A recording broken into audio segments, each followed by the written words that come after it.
Namaskar. A warm welcome to World News and Indian Perspective on All India Radio.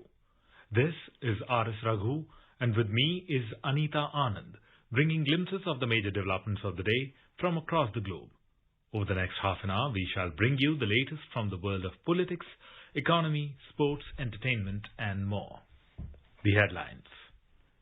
New Delhi issues security advisory to Indian citizens in Afghanistan to return home immediately.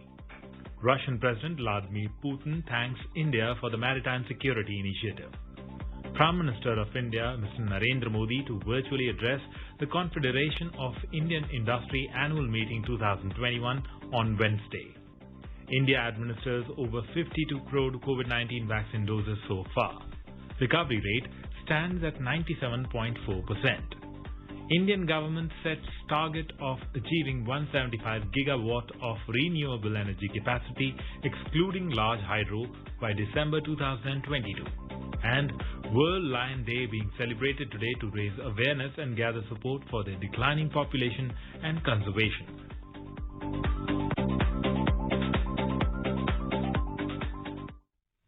As the nationwide free COVID-19 vaccination campaign at government facilities for those above 18 years is underway, we advise our young listeners to get vaccinated and to help others to get vaccinated.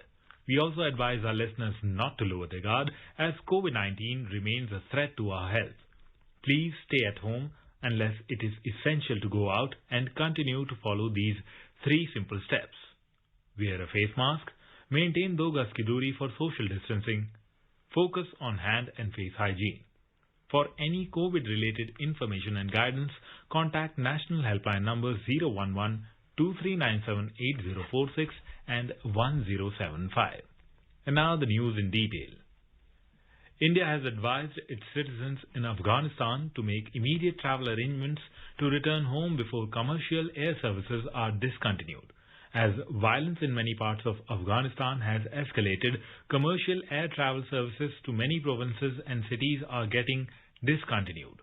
In a security advisory issued on Tuesday, New Delhi advised Indian companies operating in Afghanistan to immediately withdraw their Indian employees out of project sites in Afghanistan before air travel services get discontinued. Indian nationals working for Afghan or foreign companies in Afghanistan have been asked to immediately request their employers to facilitate their travel from project sites to India. Earlier, Consulate General of India in Mazar-e-Sharif, Afghanistan, asked Indian nationals in and around Mazar-e-Sharif to leave for India in the special flight scheduled to depart Tuesday night. Indian citizens desiring to leave by special flight have been asked to convey their full name, passport number and date of expiry by WhatsApp at the following numbers: 07858 91303, 07858 91301. Russian President Vladimir Putin has thanked India for the maritime security initiative and reaffirmed that the Russian Federation is committed to the common task of combating crime at sea in all its forms and manifestations. In a statement, Mr. Putin said, to achieve real success in maritime security, it's necessary to unite efforts of all interested states as well as international organizations, regional structures with the central coordinating role of UN and Security Council. In today's Hotspot section, we bring you a discussion on India's presidential declaration on maritime security at UN Security Council. In conversation are Yogendra Kumar, former ambassador, and Simran Sodhi, journalist.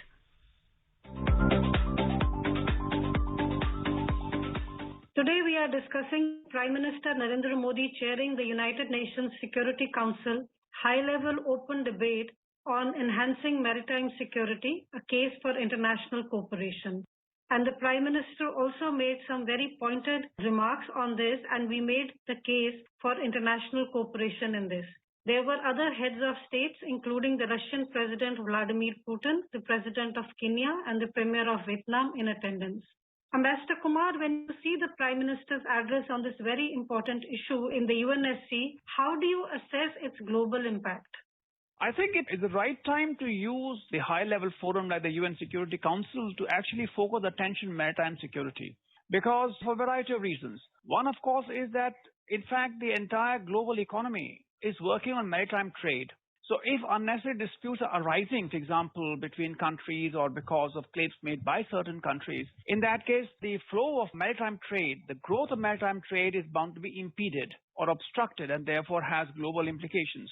The other thing, of course, is that apart from free flow of trade, we also have the issue of conserving and properly using the resources of the oceans. And there are also issues which actually affect the prosperity and stability of states. I mean, in terms of exclusive economic zones, illegal fishing, there are a whole lot of other criminal activities which take place. And even more importantly, you have the impact of climate change, which is actually affecting the temperature of the oceans. So the ocean warming is again an important fact that just recently the UNFCCC report which has come out actually mentions that the ocean warming actually is something which is a direct threat to the security of countries and communities. So whether it's in terms of sea level rise, for example, or the fact that the ocean biodiversity, the ocean resources are being diminished because of the impact of the rising sea temperature, all that actually has an effect. So also it has the monsoons. I mean, the monsoon, the weather, the climate, all these are impacted by that. So therefore, all that actually goes into what you call maritime security. And therefore, it's very important that global attention is actually focused on that. Master Kumar, we saw that the Prime Minister outlined a 5-principle framework for the debate. The first was removing barriers to maritime trade. In this context, the PM highlighted SAGAR, Security and Growth for All in the Region, which is the 2015 Indian Framework for Regional Maritime Security. And the Prime Minister said that for free maritime trade, it is also necessary that we fully respect rights of the seafarers of other countries. The second point that the Prime Minister made, he said that maritime disputes should be resolved peacefully and in accordance with international law.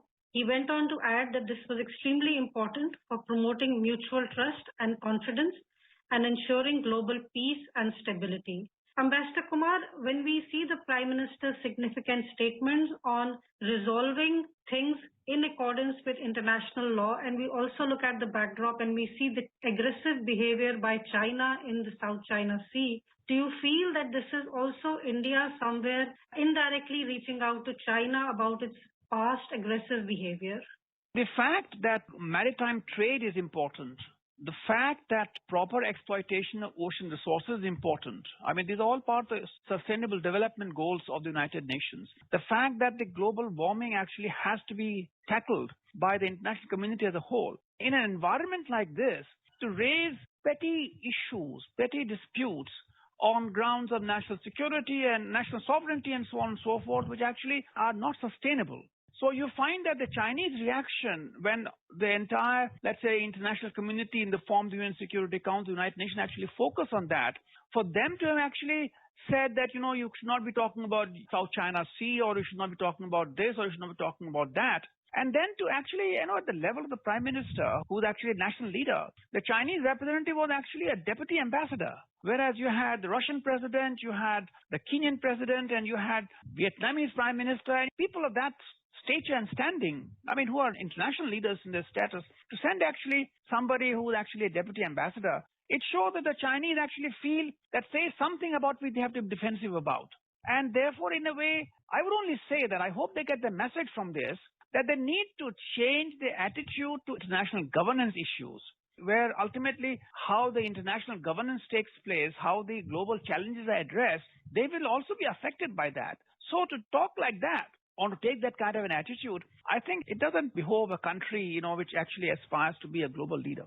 Ambassador Kumar, we see that the third principle the Prime Minister proposed at Monday's debate was that countries jointly tackle maritime threats from non-state actors and natural disasters. The PM said that India's role in the Indian Ocean has been that of a net security provider. The fourth point he made was that the maritime environment and marine resources needed to be conserved, highlighting pollution from plastic waste and oil spills. And the fifth point that the Prime Minister made called for responsible maritime connectivity, saying a structure was required to boost maritime trade with the development of global norms and standards. Ambassador Kumar, when you see the very detailed points the Prime Minister's call for more responsible maritime connectivity, how do you see the UNSC and the world in general coming together to then put all these points in force? I think this is again a good point to focus upon, to showcase or to project before the international community. Purpose of connectivity actually is to bring people together, to encourage trade and people-to-people exchanges and enhancement and enrichment of culture of various countries and communities. Now, if at that time a certain approach is being adopted in terms of maritime connectivity, which actually weakens states, whether through debt indebtedness, for example, or actually trying to use these for dual purposes, or, for example, using this as a lever to pressurize countries which already are having internal little bit of some amount of fragility. Let's say a particular policy approach diminishes the national capacities to address all these big challenges and to contribute to global prosperity and for the enrichment of global culture. I think this is actually a point that everybody needs to reflect upon, and we should think about it very seriously, because if the states become fragile or if they become unstable, then you find also the issue of human trafficking, you find issue of criminal networks developing, and also the place where terrorist networks, also the terrorist havens get created. So the point actually is that in one way, an approach which leads to weakening of states, which actually constitute the structure of the global community, in that case, it's again counterproductive. So I think it's a very good thing that the Prime Minister focused and brought the international attention that when the uncertainties are so much because of the global challenges, it is so important that everybody actually adopts a responsible position to handle global challenges together. Ambassador Kumar, we also saw that Vladimir Putin was the only head of state in the P5 who participated in the discussion. And the Prime Minister said after Mr. Putin's remarks that Russia has always played an important role in global maritime security. It is an important player in global security, safety, and prosperity. But we also found that after the Prime Minister, when the US Secretary of State Antony Blinken spoke on Russia in the debate, he had a different take on it, and he pointed and he made a reference to Russia, which suggested that there was aggressive actions against Ukraine. And there seems to be a difference of opinion when it comes to Russia between the various members of the UNSC. How important it is for the UNSC then to have these divisions, and do you think this could kind of have an influence on the larger workings, especially when we are discussing topics like maritime security? Different countries, they take different positions based on the bilateral relationship we have with a particular country that they are actually talking about. But I would actually say that what the Prime Minister said about Russia's global role, I think that is something which is worth pondering and reflecting over, and to understand a country like Russia. Without Russia, you cannot really manage the global affairs well. And the fact that the Russian president joined the discussion at the UN Security Council actually shows the Russian desire to collaborate with India in moving the debate or even moving the world in the direction which actually is for everybody's welfare. So I actually think that the Russian role in this debate which took place, I think is very constructive. President Putin made some very important points in the discussion, and very rightly he said that there is a responsible use of maritime spaces. To me, it appears to be unexceptional. I hope the Chinese pay attention to what the President of Russia actually said in this connection. So I would actually, in a way, let's say, put aside a little bit some of the bilateral kind of thing which takes place in international forums. But the Russian president was present. He made his contribution on a debate on important subjects, show the Russian commitment to actually address these challenges with the rest of the world. Ambassador Kumar, we see that China was also represented in the debate by its deputy representative to the United Nations. And in his turn to speak, he also made an indirect reference to the Quad, which is the grouping of India, Australia, the United States, and Japan. And he also criticized the formation of what he called exclusive groupings. And he also referred to several instances in which he said the marine life has been affected by the industrial actions of major powers, calling out Japan, for instance, for releasing the radioactive water of the Fukushima nuclear reactors. And he also referred to Mr. Blinken's remarks when he said that the UNSC is not the right platform for a discussion on the South China Sea. So we see China reacting very aggressively to almost every point that was raised in the debate. How do you assess the Chinese response? China is a permanent member of the UN Security Council, and the fact that the UN Security Council actually is engaged with the larger global task of maritime security, to me it appears that the Chinese actually were somewhat defensive, and they did not make the kind of contribution that was expected of a country of China's stature, because of the fact that China actually, as I said, a permanent member of the UN Security Council, great power. So you would expect that the Chinese would take a debate like this to be more seriously. To say that South China Sea is not a subject, if you're discussing maritime security, why wouldn't talk about South China Sea? You give your point of view, but to be defensive of South China Sea is very strange. I mean, it is almost like saying South China Sea, there's a possessiveness about this as far as the Chinese are concerned. I mean, there's a common area, a common space for everybody to use. I mean, under UNCLOS, every country has the right to use the waterways which are provided by the oceans. Master Kumar, we also saw that the United Kingdom's Secretary of Defense, Ben Wallace, was present at the meeting. And he said that, like India, the UK has a vision for a free, open and secure Indo-Pacific. That is why the United Kingdom's recent integrated review of foreign, security, defense and development policy set out the importance we attach to the Indo-Pacific. Mr. Wallace also added that whatever happens there matters to the world. So we see this emphasis on the Indo-Pacific which has come up in the UNSC, and we have seen a lot of discussion and write-ups that are coming up about the Indo-Pacific. How significant do you think it is that today the Indo-Pacific has become a global issue and it is something that everyone debates and talks about?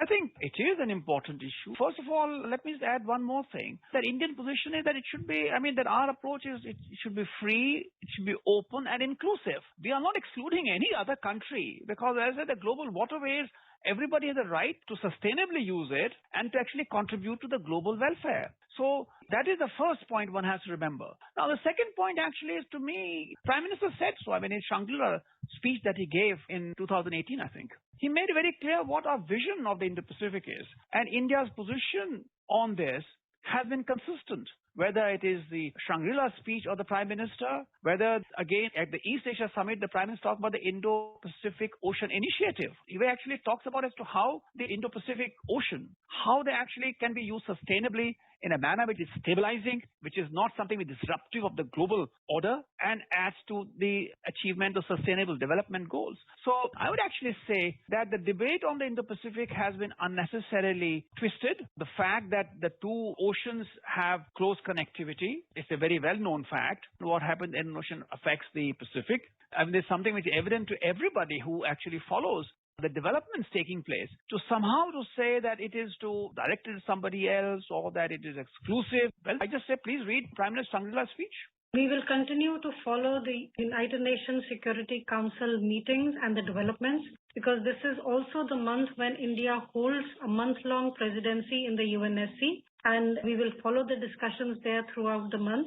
For today's discussion, we leave it with these comments. Thank you so much.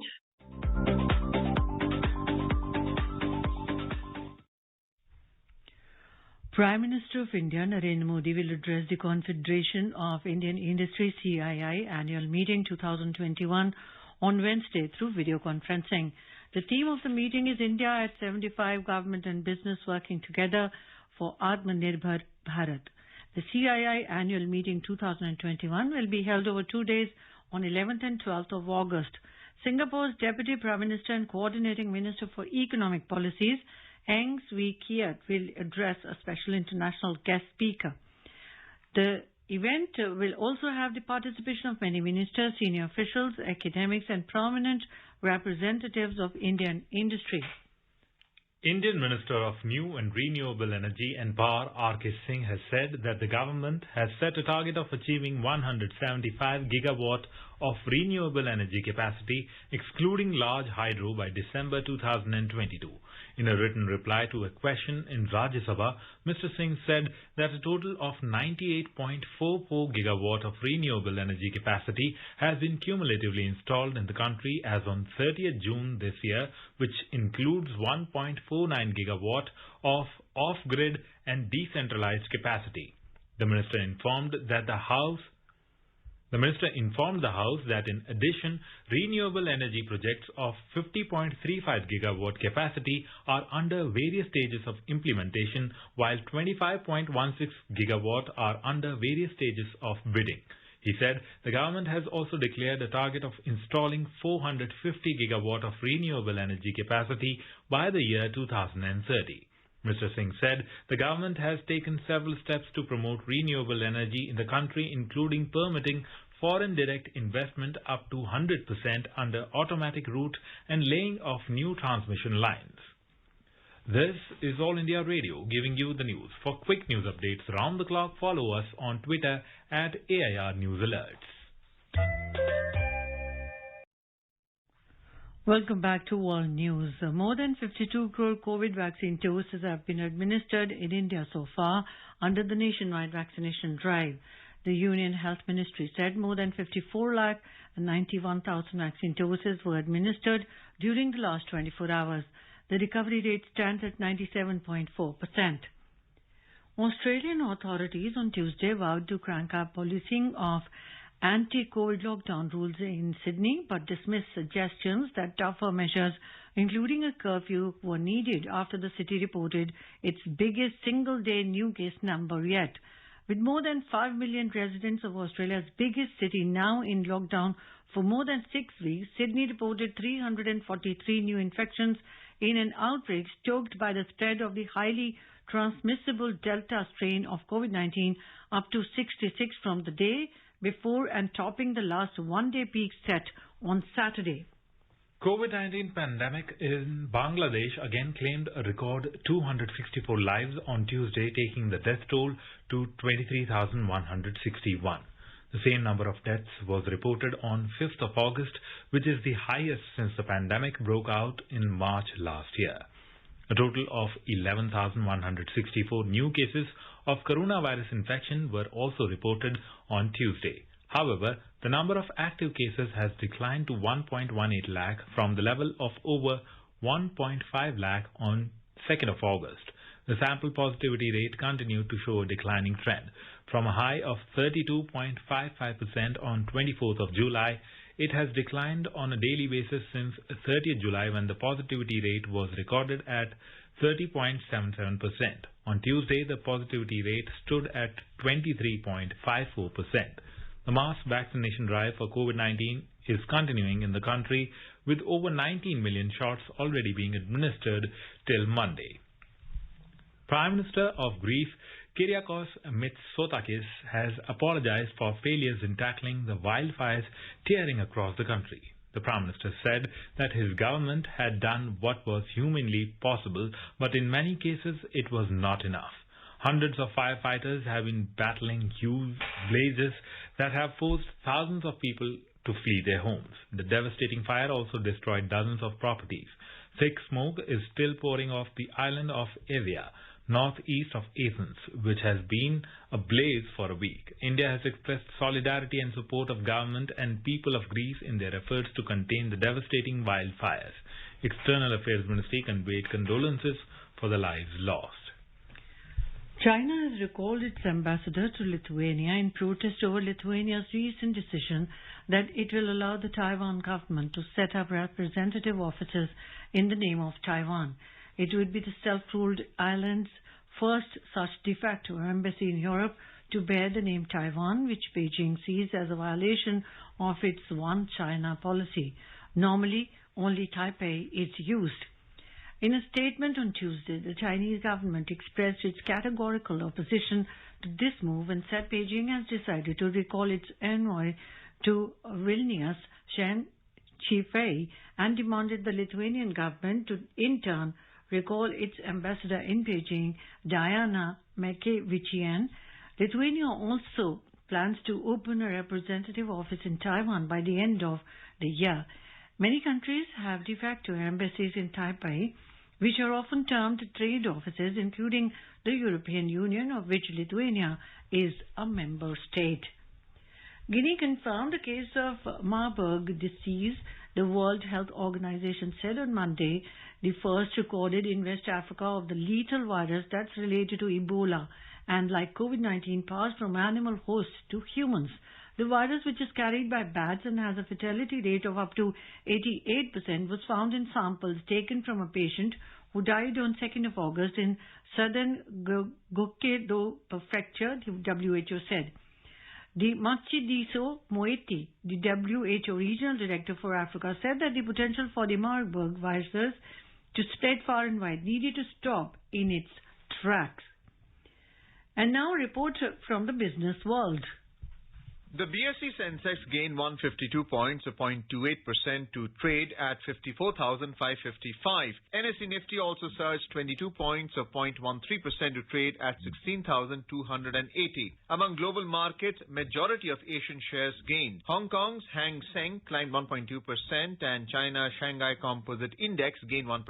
Singapore's Straits Times Index rose around 1% and Japan's Nikkei 225 added 0.2%, while South Korea's Kospi fell 0.5%. European stocks were up and trading in a narrow range in intraday trade. Oil prices rose around 1.5%. In intraday trade, Brent crude was trading around $70 per barrel. Back home, gold prices gained 90 rupees at the multi-commodity exchange for October contracts, in sync with gains in the international markets.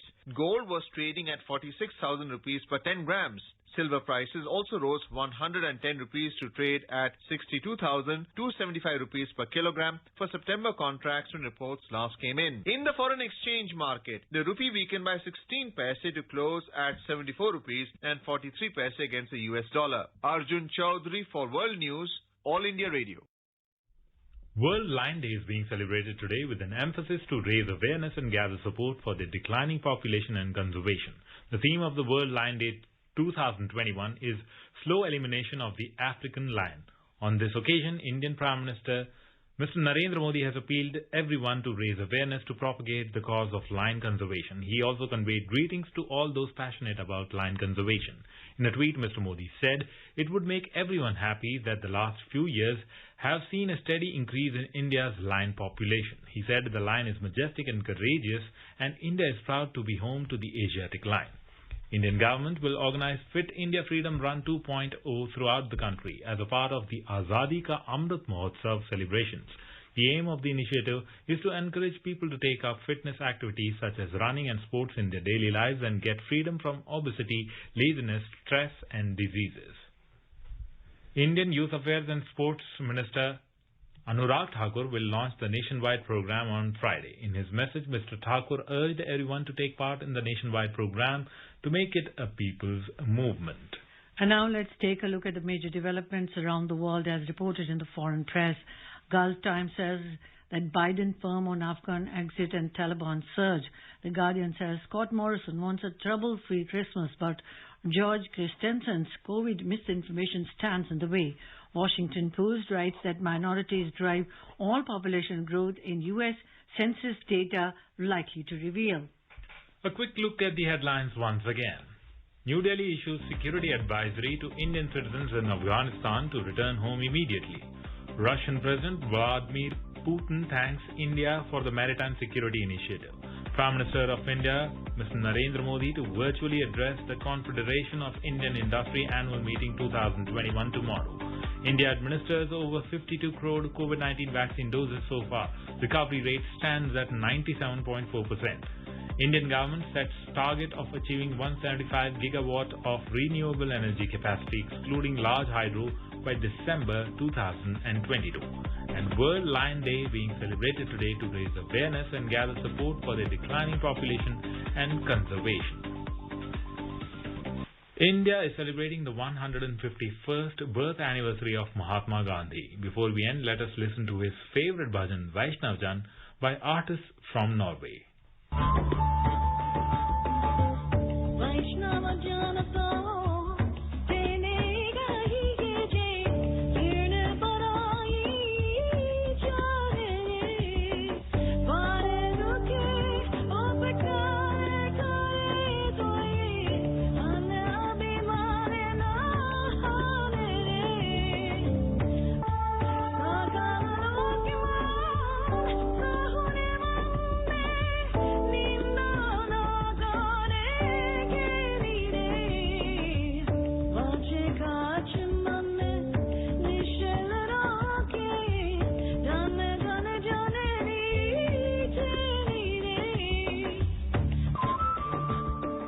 And with that, we end this bulletin. We'll be back at the same time tomorrow with the next edition of World News.